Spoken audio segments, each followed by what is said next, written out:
catalyst in your life to get you to downtown Vegas?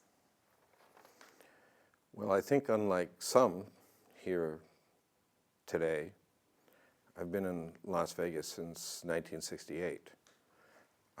I visited first Caesar's Palace because my uncle was a CEO. And I fell in love with everything about Caesar's and the Strip and high fashion and high rollers. And over the years, you don't like just hanging out in the casino, so you come downtown and you go out to the canyons and you experience more of the whole area. And I've watched the good, the bad, the ugly, and the phoenix now of downtown. So I've had far more times with downtown, and there wasn't one single driver. It was just, it becomes part of your fiber if you're a person who watches people and learns.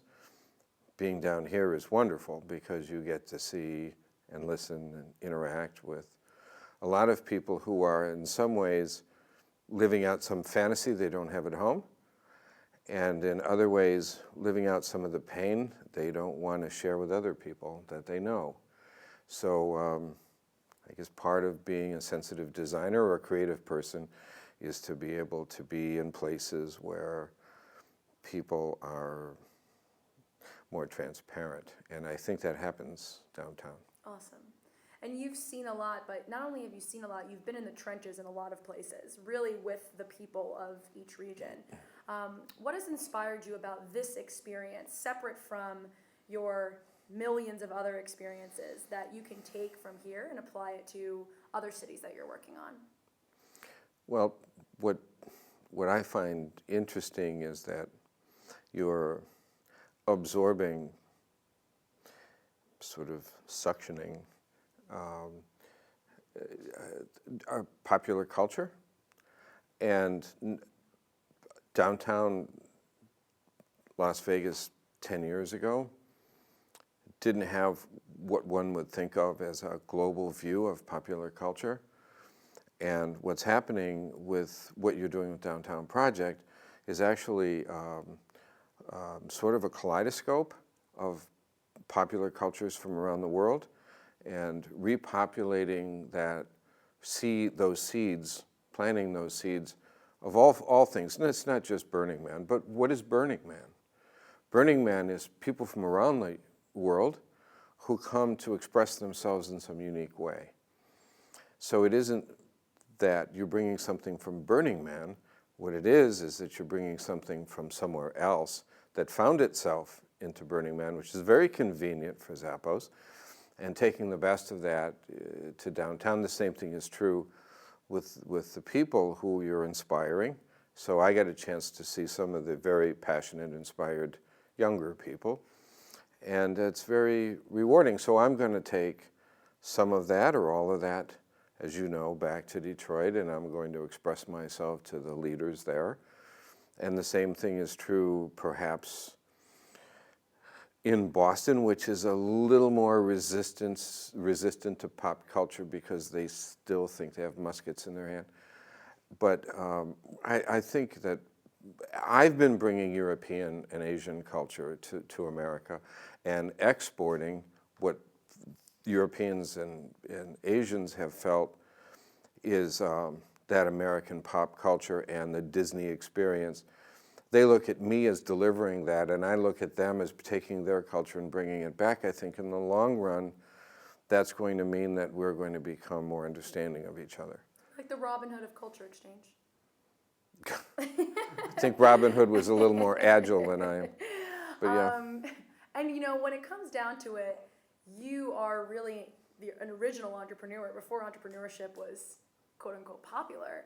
And also, you're definitely a kid at heart by the fact that you worked at Disney World, which is so cool. What have you experienced from Catalyst Week specifically, working with a lot of people who are now breaking into different industries? What have you taken from this experience, and what's the impact that it's having on you currently? Well, as I expressed earlier in the little mini discussion that we had, I want to impress upon folks who are looking to find their way.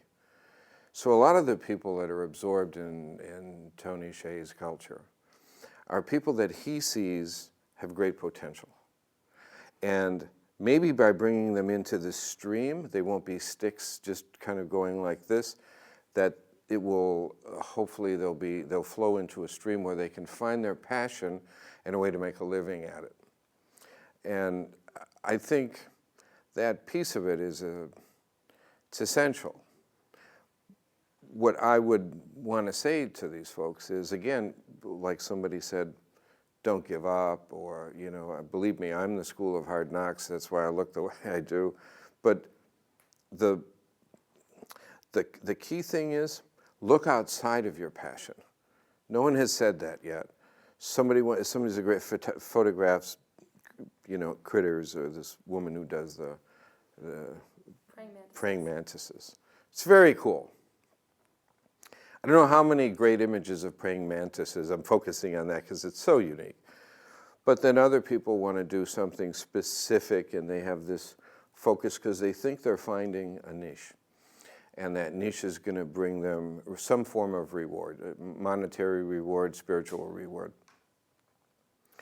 But they could look back, pull themselves back, and look at that whole culture of where they're in. What is that whole stream that they're in? And wonder if that is really going to be beneficial in the long run to the greater community. And I don't know how, I mean, it'd take me an hour. Maybe I could find a sentence, but I have never figured it out. The bottom line is I've seen a lot of folks lose passion because what they were doing either didn't work out, or somebody just bought their company, now they have money, and they're lost because they haven't put themselves back up at a level where I could do that, and you know what? I could also do that. Passion, purpose, and perspective. You said it perfectly. What would you like to stand in front of the camera? You could say it now.